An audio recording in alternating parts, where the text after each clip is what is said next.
अस्सलामु अलैकुम वरहमतुल्लाहि वबरकातुह। ये एक रात की बात है जिस रात हमारे नबी सल्लल्लाहु अलैहि वआलिहि वसल्लम को बहुत तेज़ भूख लग रही थी।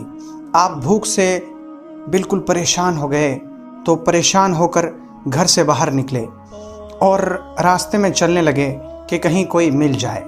रास्ते में चलते चलते आपने देखा कि अबू बकर खड़े हैं। अबू बकर से पूछा, अबू बकर तुम यहाँ क्या कर रहे हो? सैयदना अबू बकर रज़ियल्लाहु अन्हु ने जवाब दिया, या रसूल अल्लाह मा अखरजनी इल्ला अल-जू'।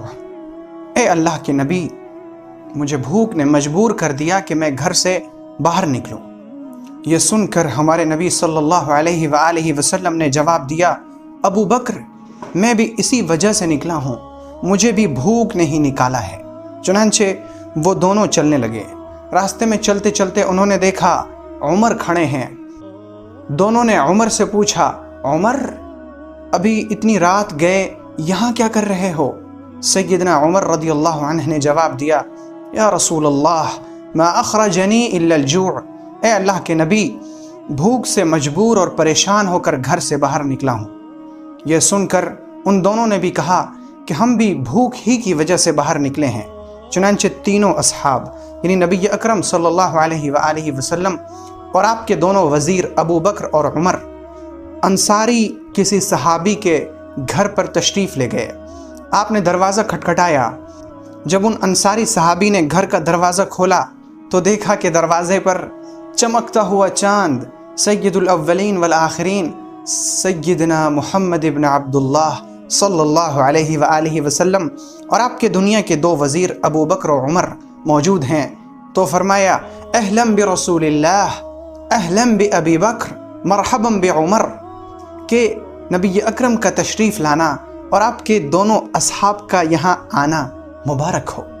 चुनांचे उन सहाबी ने इन तीनों हजरात को घर पर बुलाया, वहाँ ले जाकर बैठाया और सबसे पहले उन्होंने आपके सामने ठंडा पानी पेश किया। पैगम्बर सल्लल्लाहु अलैहि वआलिहि वसल्लम और आपके दोनों असहाब ने पानी पिया। उसके बाद उन अंसारी सहाबी ने एक बकरी ज़बह की और उस बकरी का गोश्त भूनकर इन तीनों हजरात की खिदमत में पेश किया।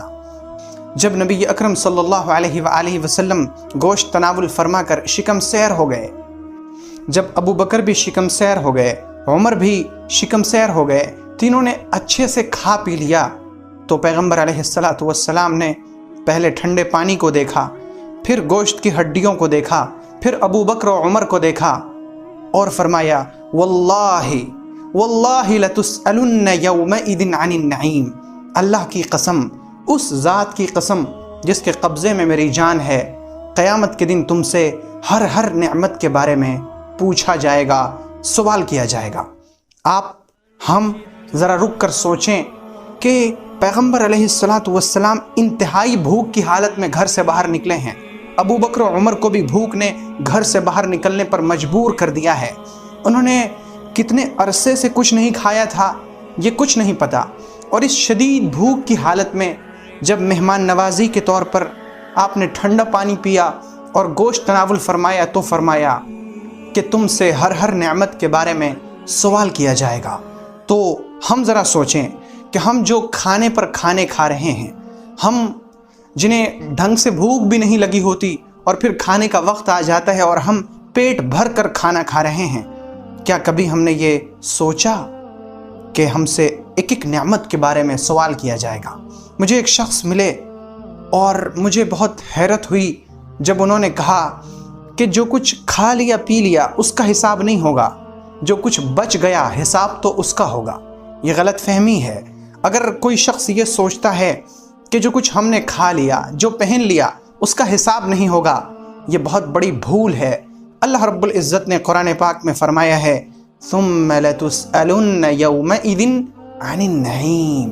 तुमसे ज़रूर बेज़रूर हर नेमत के बारे में, एक एक नेमत के बारे में सवाल किया जाएगा, पूछा जाएगा।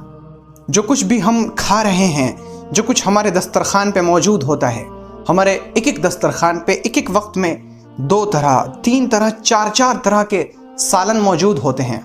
रोटी भी होती है, चावल भी होता है, सब्जियां भी, गोश्त भी और दूसरे लवाजमात भी, خشک چیزیں بھی، اس کے بعد میوہ جات بھی، یہ سب کچھ ہمارے لیے سوال ہیں. سب کچھ کا سوال کیا جائے گا، سب کچھ کے بارے میں پوچھا جائے گا. ایک ایک دسترخوان اسکرین پر دکھایا جائے گا، اس کی ایک ایک نعمتیں زوم کر کر کے یاد دلائی جائیں گی، اور پھر پوچھا جائے گا یہ جو تم نے انگور کے دانے کھائے تھے، بتا تو نے شکر میں کیا کیا؟ یہ جو تو نے بھر پیٹ کھانا کھایا تھا جبکہ تیرا پڑوسی بھوکا تھا، تو نے اس کا کیا خیال کیا تھا؟ یہ جو تم گوشت پر گوشت اڑاتے جا رہے تھے اور تمہارے پڑوسی کے پاس رات کے کھانے کی روٹی نہیں تھی، اس کے بچے بھی بھوکے سو گئے تھے، تم نے ان کے لیے کیا کیا تھا؟ میں یہ نہیں کہتا کہ آپ اپنے کھانے کو کم کر دیں، دسترخوان کو چھوٹا کر دیں، دسترخوان پر آنے والی ڈشز میں کمی کر دیں، ایسا نہیں. میں یہ کہہ رہا ہوں کہ کھائیں پئیں، ایک ایک چیز لیں، لیکن دو باتوں کا خیال رکھیں. پہلی بات یہ کہ ہم اپنے ارد گرد آس پڑوس کے لوگوں کا، ضرورت مندوں کا خیال رکھیں کہ ان کے پاس زندگی گزارنے کے لیے ذرائع اور وسائل موجود ہیں یا نہیں. ایسا تو نہیں کہ ہم طرح طرح کے کھانے کھا رہے ہوں، ہم طرح طرح کی نعمتوں سے لطف اندوز ہو رہے ہوں اور ہمارا پڑوسی بھوک سے بلبلا رہا ہو. اور دوسری چیز یہ کہ ہم اللہ کی ان نعمتوں کو حاصل کر کے، ان نعمتوں سے فائدہ اٹھا کے اللہ کا شکر ادا کرنے والے بنیں، اس کی فرما برداری کرنے والے بنیں، اللہ کی نعمت کا استعمال کر کے اس کی نافرمانی نہ کریں، اللہ کی نعمت اللہ سے لے کر غیر اللہ سے کچھ نہ مانگیں، ہم اللہ کے بن جائیں تو پھر ہم اس کی تمام نعمتوں کے مستحق بھی ہیں اور تمام نعمتوں کے استعمال کرنے کے حقدار بھی ہیں. شکر ادا کریں تاکہ نعمتیں بڑھتی رہیں. اگر ہم ناشکری کریں گے تو نعمتیں چھین لی جائیں گی، نعمتوں کا مزہ سلب کر لیا جائے گا. آئیے اللہ کے شکر گزار بنتے ہیں اور شاکرین کے قافلے میں شامل ہوتے ہیں. اگر آپ کو یہ ویڈیو پسند آئی ہو تو ویڈیو کو لائک کریں اور شیئر کریں، اور چینل کو سبسکرائب کرنا ہرگز نہ بھولیں.